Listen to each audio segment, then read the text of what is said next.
dan membawa kebahagiaan semuanya.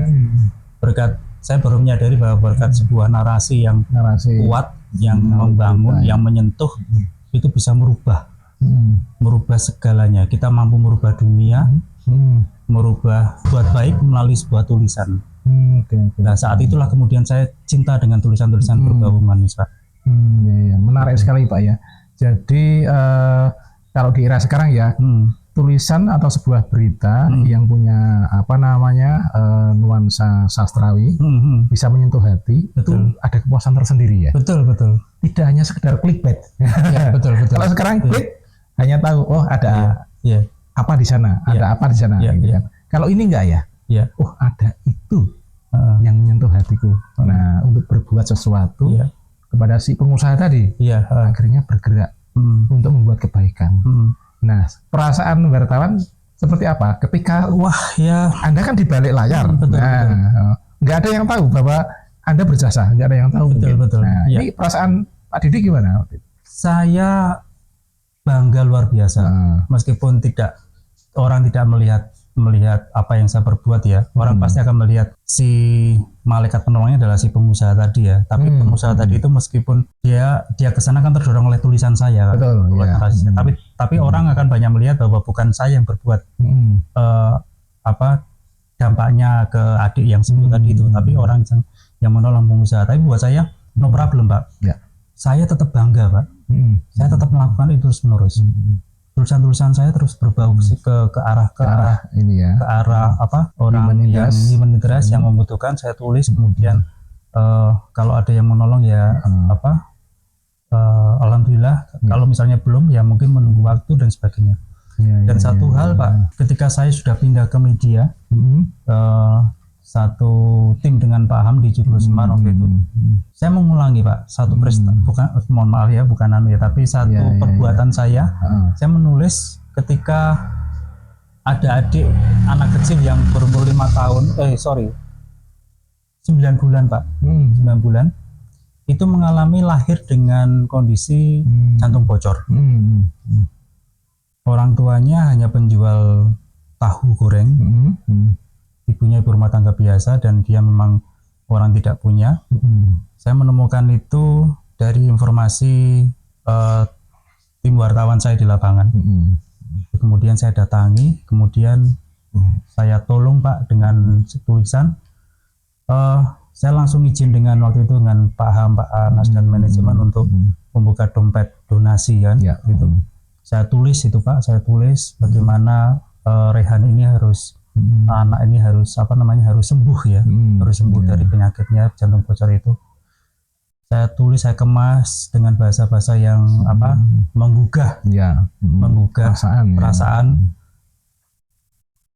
Setelah beberapa kali tulisan saya muncul, Pak, animo masyarakat untuk menyumbangkan donasi ke anak itu supaya biar sembuh, itu sampai hari pertama sudah belasan juta. Hari kedua puluhan juta, sampai terkumpul sekitar 80 juta. Padahal biaya operasi yang dijanjikan sama pihak rumah sakit waktu itu kalau nggak salah sekitar 40 juta. Lalu saya stop donasinya, saya rasa sudah cukup uangnya, kemudian saya serahkan ke orang tuanya. Dan anak itu dioperasi, seluruh biaya ditanggung, dibiaya oleh hasil donasi ya. Gitu. Terkumpul sampai kemudian pulang dan sembuh, Pak. Sembuh. Dan orang tua si anak ini juga luar biasa jujur, Pak. Gitu ya. Dia mau ingin kembalikan uang sisa donasi itu sekitar 40 juta. Dia telepon saya, Pak, ini sudah anak saya sudah dioperasi dan kata dokter ada kemajuan untuk sembuh. Ini ada sisa, mau saya kembalikan ke Bapak. Oh enggak, ini dari masyarakat. Memang sudah didonasikan untuk adik ini gitu kan. Akhirnya dia terima untuk obat jalan, perawatan sebagainya gitu kan. Karena pasca itu pasti ada butuh perawatan atau konsul atau bagaimana, saya kurang tahu. Nah, disitulah kemudian saya merasa bahwa di bidang apapun, kalau kita niat, profesi apapun, kalau kita niat, kita bisa punya arti untuk orang lain, itu luar biasa, Pak. Senangnya luar biasa, Pak. Itu kisah pengalaman saya selama puluhan tahun yang sampai sekarang sangat menyentuh, Pak. Saya mampu menolong 2 anak kecil yang punya masa depan yang masih panjang, dan saya punya arti meskipun saya mungkin tulisan saya hanya bagian kecil ya Pak, dari rencana Tuhan untuk dia, tapi dampaknya Pak ya. Dampaknya. Yang ini ya dampaknya, impactnya itu ya. Impactnya itu sangat luar biasa. Luar biasa. Iya. Membuat seorang anak menjadi sembuh dan hidup. Ya. Menyelamatkan sebuah kehidupan itu kan luar biasa buat saya Pak. Dan dari situlah kemudian saya masih mencintai dunia tulis menulis, terutama yang terkait dengan human interest. Itu sebuah peristiwa pengalaman buat saya yang tidak pernah terlupakan Pak. Wah ya, menarik ya.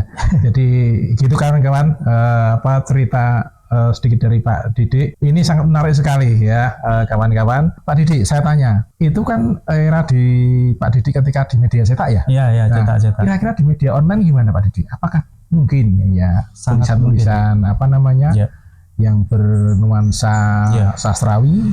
Nah ini dipakai juga sebagai alat untuk menggerakkan perasaan orang untuk bergerak, berbuat baik seperti ini. Betul. Bisa Pak? Sangat bisa Pak. Jadi ini kan hanya beda media saja Pak ya. Dulu medianya cetak, sekarang online. Tapi substansi dari tulisan ini yang membangun, yang menggerakkan, yang motivasi, itu kan masih tetap sama Pak. Jadi kita nggak usah khawatir kehilangan cara. Meskipun apapun medianya, mau cetak, mau audio, mau online dan sebagainya. Tapi kalau kita memang sudah punya kerinduan untuk membuat satu tulisan yang menyentuh, itu dimanapun media juga no problem, nggak ada masalah Pak. Dan apalagi keuntungan sekarang itu online kan memang punya ciri khas yang cepat ya Pak ya, daripada cetak ya.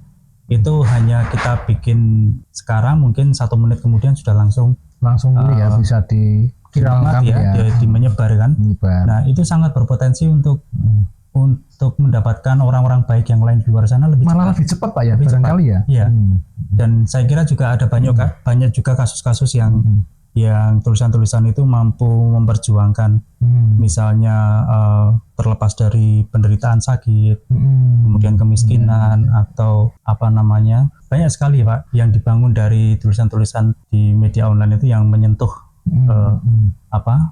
nurani. Jadi sekarang justru malah banyak portal-portal website yang berkembang itu untuk membuat satu narasi yang benar-benar menggugah untuk membuat sebuah perubahan. Lebih bebas, ruangnya lebih bebas, lebih luas ya. Betul. Misalnya mendorong beasiswa anak-anak tidak mampu, itu juga sangat efektif lewat narasi, lewat tulisan. Kemudian literasi kita, mohon maaf, Indonesia juga akan sedikit tertinggal ya. Kemudian ketika literasi itu digaungkan dengan cara yang lebih lebih humanis, itu juga banyak orang mau banyak terlibat di bidang literasi untuk menolong anak-anak yang tingkat literasinya masih rendah.